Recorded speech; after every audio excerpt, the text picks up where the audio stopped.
today's topic would be car purchase and sales accounting. Basically, it's purchase and sale of the fixed asset. So we have taken an example for car, how to record the car when we purchase and sell. So there are different types when we actually purchase. Some of the client actually purchase the car on cash, 100% cash basis. So it's very simple. So the journal entry that we post is because we are purchasing the car and it is a fixed asset. So we'll be debiting the car because that's assets coming in, and because we are paying everything through bank account, so it will credit the bank account. Simple, no question here. Now let's say if we are not paying the like all the cash, but we are using a loan to fund the car.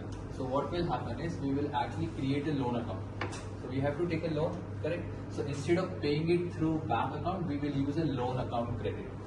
Let's see if we use a combination of cash plus loan. So the entry would be car assets account debit to bank account for the amount that we funded, and the amount to loan account debit, credit, the amount that bank funded or the lender has funded for the loan. No questions, simple straight answers. Now let's come and discuss a little bit more complicated transaction when we purchase a new car in exchange of an old car. So we are selling an old car, but we are also purchasing a new car. So you can see, just open the new purchase car document, and let's go through with the real example that we are going to use, which one of the client has actually did. So if you see in this slide here, there is a purchase that we have made. So in the purchase, you can see the amount financed, which is 71,065, which is basically the purchase value of the car, that you can also verify if you want to scroll it down. So this is what the bank is financing the purchase of new car. This will be the interest that the bank will be charging on us, and that's the total amount that we are going to pay. You can also verify if there was any advance paid by the purchaser on the purchase of new car in here. But it says 0, it means that no one has actually made any advance payment on the car. So everything is being financed through the loan.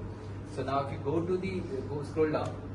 So now whenever you see a gross trading, so that is your clue to know that there was actually a trade-off of the old car with the new car. If there was no old car being given away, then it would have shown as a 0. But we are selling the old car for a price of 16,000. So that's why you see gross trading 16,000. We'll go through what each and every line item here means, and then we will come back to the journal entry itself. So that was the sales price of 16,000. So the new car purchase company is saying whatever the car that you have, I'm going to buy this back from you for a $16,000 worth. But the new company will also see if there was any loan attached to that car. So if they see there was a loan, then what they will do is, for any 16,000 amount which they will be paying to us, they will actually utilize that proceed to pay off the loan that was outstanding. So here you can see they have actually made the LE, which is the loan on the original old car, and they paid 26,506. So they paid out of pocket 26,506, but they were supposed to pay a 16,000. So there is a shortfall of 10,000, right?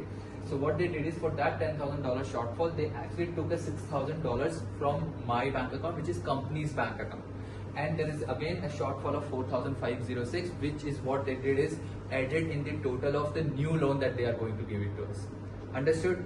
So again, 26,000 was the original loan amount on the old car. 16,000 was supposed to be get back to us because we are selling our car. So there is a shortfall of 10,506. Out of that, I paid them 6,000 in cash. So I still have a 4,500 shortfall, which will be added into the new loan that we are going to take. Understood? So if we go to the old car, let's see how the journal entry will work. But before that, let's see what was the actual purchase price when we bought the old car, which is we are exchanging of in this example. So the old car value, if you see at the end, it's actually around 28,666, which you can see this is the purchase price of the car, right? So now what we are giving out, so what is going out from us is, first is car, which is my old car. The second is the loan that I had on this car, and what's coming in is for a new car, and the second is the renew or the new loan that we are going to take. Okay, there will be a couple of more things that we are actually going to be out from the existing transaction. So what will be that? That would be the accumulated depreciation that we have charged on that car for the period that we were using. Understood? So we are actually exchanging these three items and we are getting these two. Whatever the difference would be, any guesses where it will go? It will be actually a gain or a loss on the sale. Okay. So now let's take this example and post journal entries.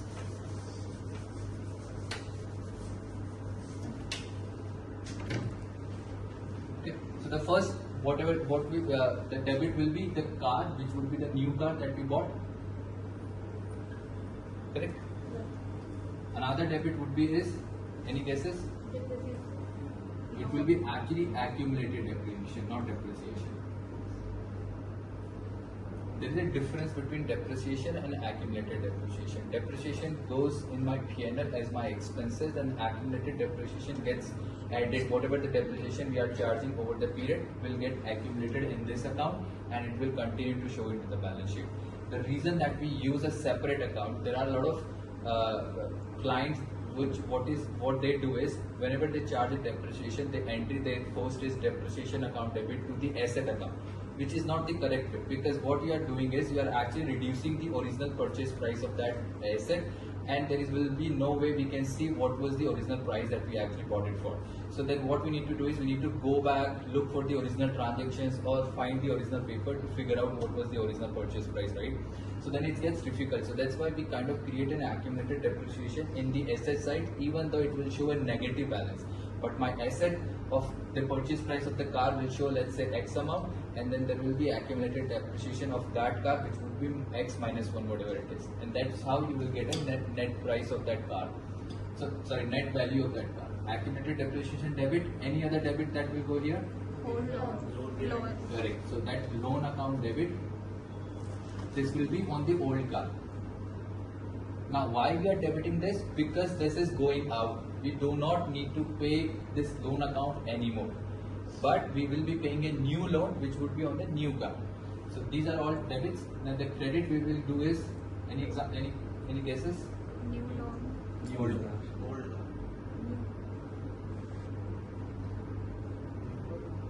So that would be the loan that we have taken on the new car. Okay? And old car.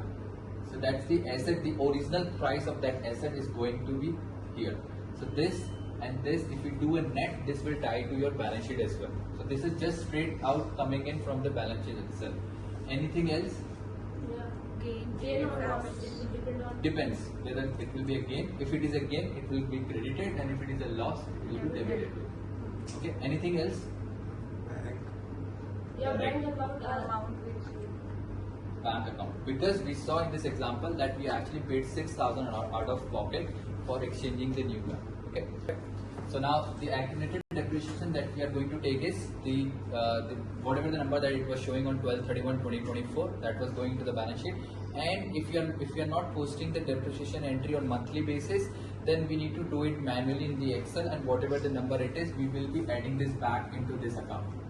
Okay. For the sake of this example, let's assume that there was a $15,000 worth of accumulated depreciation that we have booked on it. Okay.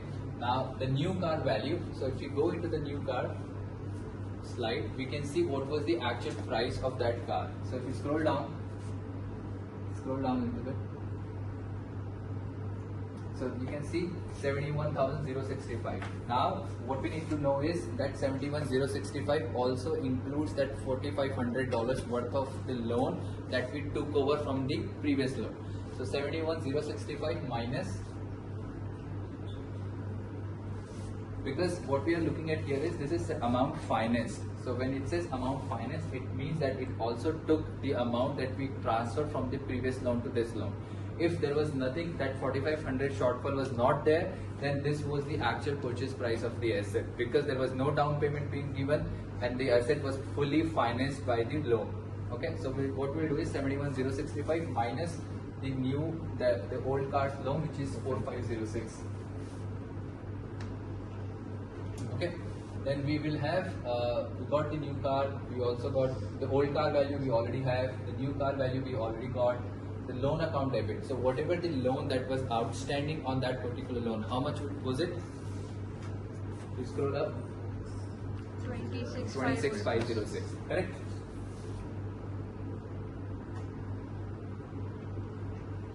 The new loan, whatever the loan that we have taken from this one, plus that 4506, what was that? 71,065. Correct? Now, we got everything filled up. The difference, the total of these three minus these three, if it is positive or negative, it depends, and then we will have a loss or gain. Understood?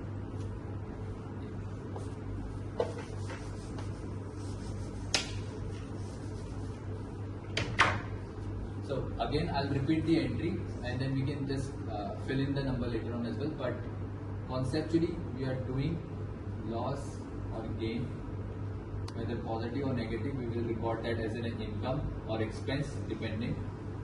So we are just summarizing everything here. Whatever the old car that we have, the original purchase price will be credited. The loan that we have outstanding on that car will be accumulated depreciation on that car will be the new car that we are purchasing, the purchase price of that car will be the loan that's going to come in. And will there be anything else? The amount that we paid manually, which would be the bank account, right? So that would be credit. So this will be the journal entry that we will be posting whenever there is an exchange of the old car with the new car. We understand how whenever we are purchasing a new car with cash, asset account debit to bank. If we are financing through a loan, asset account debit to loan. If we are financing plus we are also paying something, so asset debit to loan account to bank account. But if we are exchanging our old car with the new car, that means that old car needs to go out, new car needs to come in. We need to take into account the accumulated depreciation, loan on that car, the amount that we are buying the new asset for, and then whatever the trading of or price that we have actually got on the new car. Okay. The last thing that we will discuss here is the sales of a car, or how to record a sale. We technically already recorded based on the trade-off, but we can discuss quickly the sale. So it's very simple. If you look into the example that we have, if you open that file, yeah, I think you can go back into that work paper. Here we can see this is basically a real life example. What we have taken is this was the original car value, which was the 36,789. So that is on the purchase date.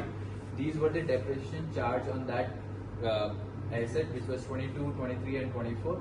So it should be 12, 31, 20, 24 ideally. That, and if you reduce all of the depreciation that was charged, the net book value of the asset was $3,377. Now the depreciation, because the asset got sold on 26th March, so we will also need to take depreciation of the 3 months as well, which we calculated based on either ChatGPT or whatever the depreciation rate we have. So net book value was 1663. The exchange value or the sales value of that car was 14,000. So whatever we have got is extra is actually a gain. So the journal entry that we will be posting for this one would be is, because we have a gain, so we'll whatever the amount that we received is, so this was the exchange value or the sale value, which would be 14,000. Car credit, so we will credit the car by